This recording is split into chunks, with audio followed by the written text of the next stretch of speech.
Hello friends, আজ আমি আবার নতুন একটা রেসিপি নিয়ে চলে এলাম। আজ বানিয়েছি সাজ পিঠে। আমি সাজ পিঠে আগে কোনোদিন বানাইনি, আজই প্রথম বানালাম।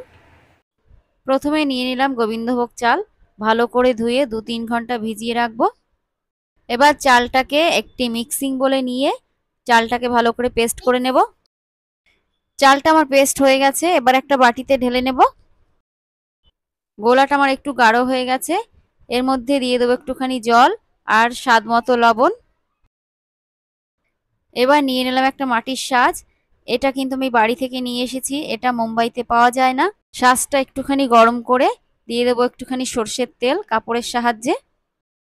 এবার গোলার থেকে ব্যাটার নিয়ে অল্প অল্প করে সাজের মধ্যে দিয়ে দেব।